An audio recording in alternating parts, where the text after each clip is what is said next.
नमस्कार बच्चों, मैं डॉक्टर विनय कुमार सिंह अपने वीडियो चैनल हिंदी गुरु और गाइड डॉक्टर सिंह में आपका स्वागत करता हूं। बच्चों, आज मैं इस वीडियो के माध्यम से अलंकार की चर्चा करने जा रहा हूं।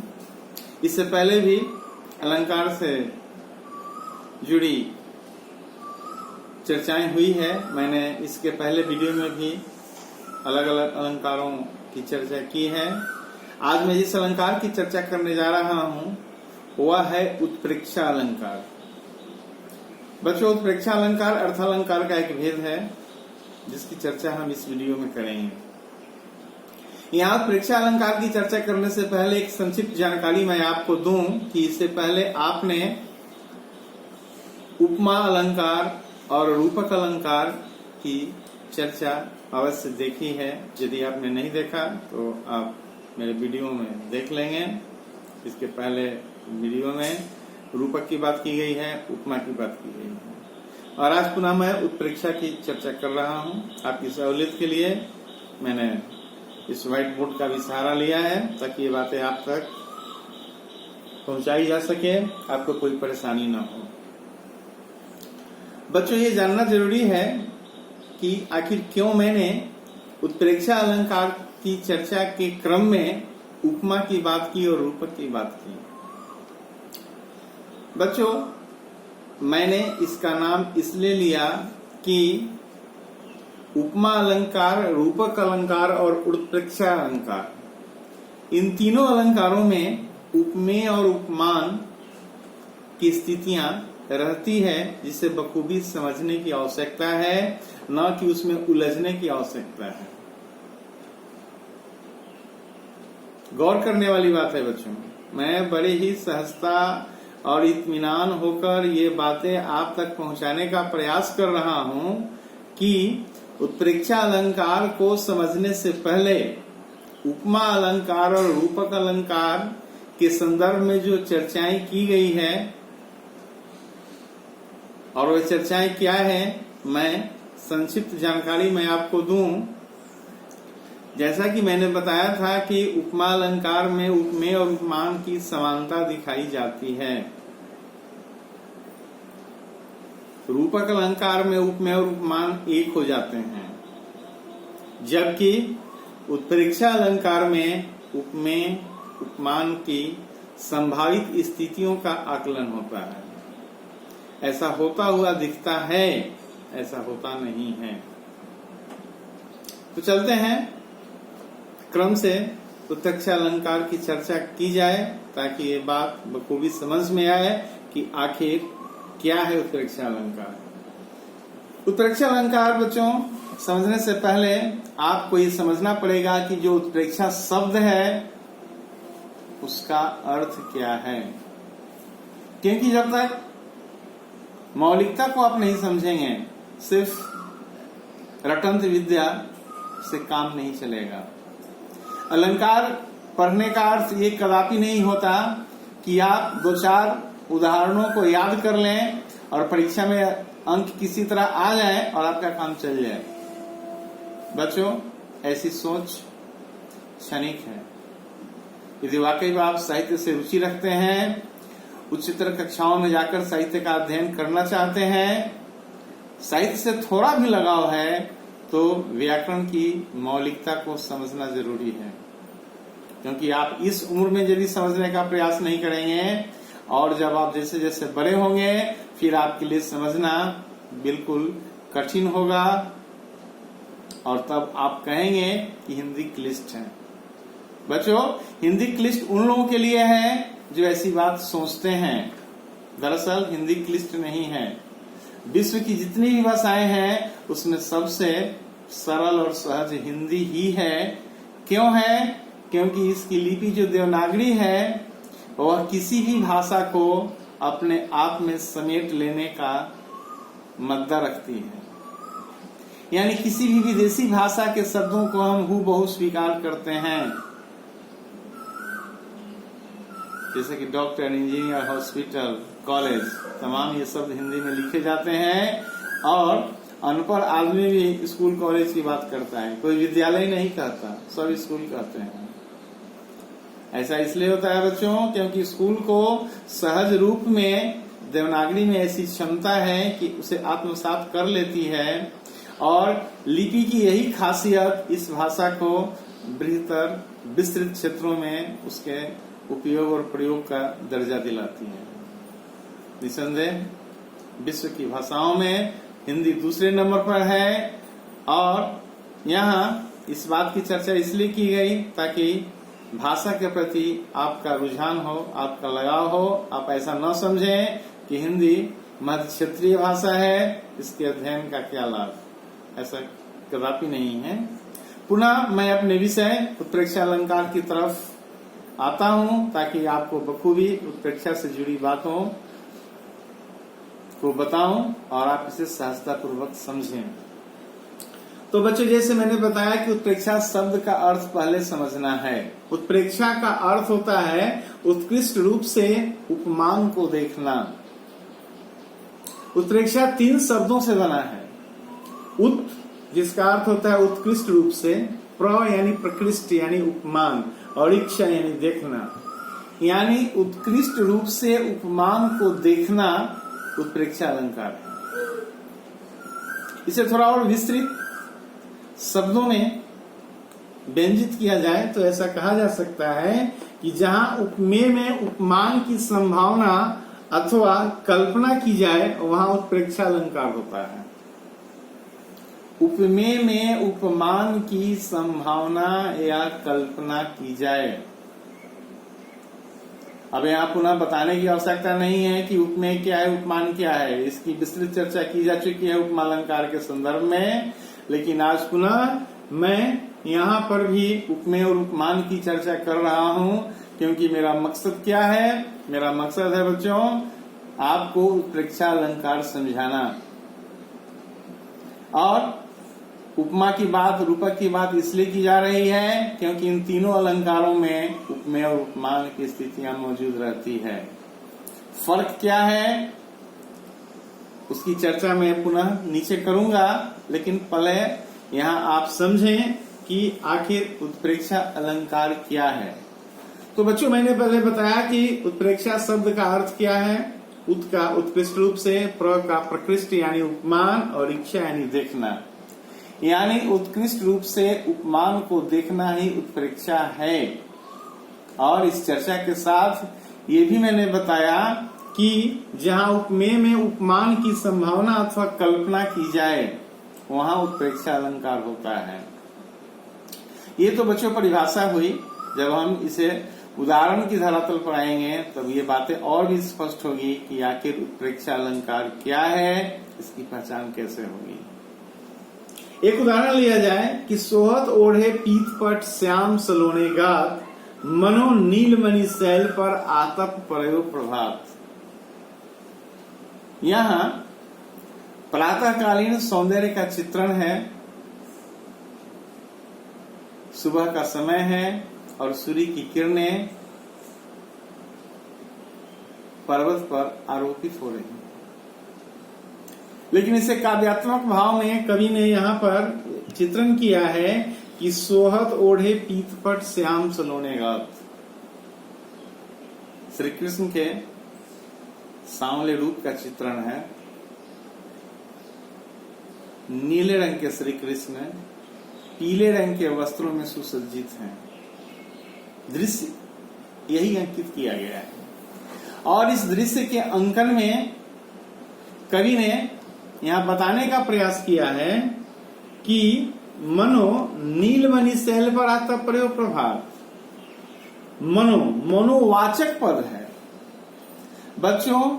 जिस तरह उपमा में वाचक पद होते हैं, ठीक उसी तरह उत्प्रेक्षा में भी वाचक पद होते हैं। ऐसी बहुत कम स्थितियां होती है जहां पर वाचक पद का प्रयोग नहीं होता, अन्यथा वाचक पद का यहाँ भी प्रयोग होता है। फर्क ये है कि वहां पर समानता दिखाई जाती है और यहाँ पर संभावित कल्पना की स्थिति रहती है, संभावना की स्थिति रहती है, कल्पना की स्थिति रहती है। जैसा कि इस उदाहरण में इस बात की चर्चा की गई है कि श्री कृष्ण के सांवले सौंदर्य का चित्रण है। श्री कृष्ण नीले रंग के हैं और वे पीले रंग के वस्त्रों में सुसज्जित हैं, और इस दृश्य को चित्रित करने के लिए कवि ने बताया है कि जब नीलमणि पर्वत पर सुबह जब सूर्य की किरणें आरोपित होती है, प्रतिबिंबित होती है, वहां जो सौंदर्य आलोकित होता है, ठीक श्री कृष्ण का सौंदर्य कुछ वैसा ही है। निसंदेह प्राकृतिक सौंदर्य है यहाँ पर, और मनोवाचक पद का सहारा लिया गया है। यानी ये बताने का प्रयास किया गया है कि श्री कृष्ण का सौंदर्य ठीक उसी तरह लग रहा है, कुछ अंशों में नहीं, ऐसी कल्पना की गई है, इसलिए यहाँ पर उत्प्रेक्षा अलंकार है। दूसरा उदाहरण लिया जाए बच्चों कि कहती हुई यूं उत्तरा के नेत्र जल से भर गए, हिम के कणों से पूर्ण मानो हो गए पंकज नए। उत्तरा, महाभारत में आपने उत्तरा का नाम सुना होगा। उत्तरा कौन थी? बखूबी आप जानते हैं बच्चों, उत्तरा अभिमन्यु की पत्नी थी। नहीं, यहाँ पर कवि कह रहा है कि कहती हुई उत्तरा के नेत्र जल से भर गए, यानी उत्तरा की आंखों में आंसू हैं, लेकिन वे आंसू मामूली नहीं है। कवि कह रहा है कि हिम के कणों से पूर्ण मानो हो गए पंकज ने, बल्कि आंखों के जो आंसू हैं वे ओस के कणों से युक्त कमल हैं। सोचिए कितना बड़ा अलंकारिक सौंदर्य यहाँ पर अंकित किया गया है, ताकि काव्य में चार चांद लग सके। बच्चों, अलंकार के प्रयोग का मुख्य उद्देश्य है काव्यात्मक सौंदर्य की अभिवृद्धि करना। क्योंकि शुरू में जब मैं अलंकार की चर्चा कर रहा था तो मैंने बताया था बच्चों कि अलंकार क्या है, और उस संदर्भ में चर्चा हुई थी कि जिस तरह आभूषण से सुसज्जित होने के बाद स्त्रियां अपने सौंदर्य को रूपायित करती हैं, ठीक इस तरह वैसे कुछ शब्द होते हैं, कुछ वैसे अर्थ होते हैं जो काव्य में मौजूद होते हैं, और उस तरह उनका सौंदर्य परिलक्षित होता है, प्रस्फुटित होता है, और पाठक रसास्वादन करता है उसका। जो साहित्य के साधक हैं उसका आनंद उठाते हैं। तो यहाँ पर इन दोनों उदाहरणों के माध्यम से ये बातें साफ हो गई कि इन दोनों में उत्प्रेक्षा अलंकार है। क्योंकि उत्तरा की आंखें कमल तो हो नहीं सकती, लेकिन आंखों में इस तरह की संभावना व्यक्त करना कि उसकी आंखें नहीं हैं बल्कि ओस कणों से युक्त ये कमल हैं। ठीक उसी तरह पहले उदाहरण में कि श्री कृष्ण के पीले वस्त्र नहीं हैं बल्कि नीलमणि पर्वत पर सूर्य की प्रातःकालीन पड़ने वाली किरणें हैं। प्रातःकालीन का चित्रण इसलिए किया गया है बच्चों कि जब सूर्योदय होते ही किरणें जो प्रतिबिंबित होती है उसमें थोड़ा पीलापन होता है, बाद में धीरे धीरे लुप्त हो जाता है। तो बखूबी इन दोनों उदाहरणों में आपने देखा कि संभावना को व्यक्त करने के लिए वाचक पद का प्रयोग किया गया है। यहाँ भी मनोवाचक पद है, यहाँ भी मनोवाचक पद है। दोनों उदाहरणों में ये बातें साफ हैं। और मैंने बताया था कि जिस तरह उपमा में वाचक पद होते हैं, उत्प्रेक्षा में भी वाचक पद की मौजूदगी होती है, ताकि हम सरलता पूर्वक पहचान लें कि उत्प्रेक्षा अलंकार है। फर्क ये है कि उपमा में समानता दिखाई जाती है, उत्प्रेक्षा में संभावना या कल्पना की जाती है। हकीकत के नजदीक हम पहुंचने की कोशिश करते हैं, लेकिन वह पूर्ण हो नहीं पाता।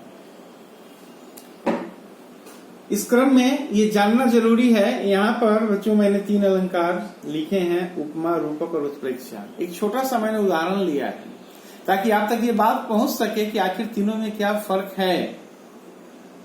चलिए हम देखते हैं। जैसे कि चंद्रमा सा मुख है, सा से सी वाचक पद है नहीं, चंद्रमा से मुख की समानता का चित्रण यहाँ पर किया गया है। तो उपमा अलंकार है। रूपक, मुख ही चंद्रमा है, क्योंकि रूपक में उपमेय और उपमान बिल्कुल एक हो जाते हैं, तादात्म्य की स्थिति होती है, कोई फर्क नहीं होता।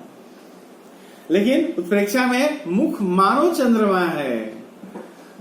यहाँ कहा रहा है कि मुख ही चंद्रमा है, लेकिन यहाँ मुख मानो चंद्रमा है, मुख चंद्रमा की तरह लग रहा है, ऐसी संभावना व्यक्त की जा रही है, इसलिए उत्प्रेक्षा अलंकार है। यहाँ पर रूपक अलंकार है और यहाँ पर उपमा अलंकार है। यानी इन तीनों अलंकारों में उपमेय और उपमान की स्थितियां मौजूद रहती है, जिसे हम नजरअंदाज नहीं कर सकते, जिसे हम भुला नहीं सकते। इसे हमें याद रखना पड़ेगा, तभी हम बखूबी समझ पाएंगे कि आखिर क्या फर्क है उपमा में, रूपक में और उत्प्रेक्षा में। तो बच्चों, मैं उम्मीद करता हूं कि आपने उत्प्रेक्षा अलंकार को ठीक से समझने का प्रयास किया होगा, क्योंकि ये बातें आप तक सहजता पूर्वक पहुंचे, मैं इसकी हर संभव कोशिश कर रहा हूं। बहुत सारी पुस्तकों में इस तरह ये बातें स्पष्ट नहीं होती। मैंने आपकी परेशानी को दूर करने के लिए इस वीडियो के माध्यम से आप तक ये जानकारी प्रस्तुत कर रहा हूं, पहुंचाने का प्रयास कर रहा हूं, ताकि अलंकार आप तुरंत समझ जाएं, बहुत ही आसान शब्दों में समझें, कोई परेशानी न हो। अंग्रेजी में भी आप फिगर ऑफ स्पीच पढ़ते होंगे, ये नाम भी अंग्रेजी शब्दों में आते हैं, लेकिन यहाँ मैं हिंदी की बात कर रहा हूँ। यदि यहाँ भी अंग्रेजी की बात की जाए तो पुनः आप हिंदी भूल जाएंगे, इसलिए बेहतर है कि यहाँ की जो चर्चा है हिंदी में ही हो। मैंने इससे पहले बताया था बच्चों इन दोनों उदाहरणों में कि यहाँ पर वाचक पद का प्रयोग होता है। मैंने इसके पहले वीडियो में मैं जब उपमा अलंकार की चर्चा कर रहा था तो मैंने उपमा के बहुत सारे वाचक पद बताए थे। यदि आपको याद नहीं होगा आप देख सकते हैं उपमा अलंकार वाला वीडियो। पुनः इस उत्प्रेक्षा अलंकार के वीडियो में ये बताने का प्रयास कर रहा हूँ कि उत्प्रेक्षा के जो वाचक पद होते हैं वे कौन कौन से हैं, ये भी जानना जरूरी है आपके लिए। तो उसमें है जनु है, जानो है, मानो है, ईवा है, मनु है, निश्चय है, प्रायः है। ये कुछ ऐसे वाचक पद हैं जिनके आधार पर हम फैसला करते हैं, समझने की कोशिश करते हैं, पहचानने की कोशिश करते हैं कि इन काव्य उक्तियों में, काव्य पंक्तियों में उत्प्रेक्षा अलंकार है। तो बच्चों, मैं उम्मीद करता हूं कि बखूबी आप समझ गए हैं कि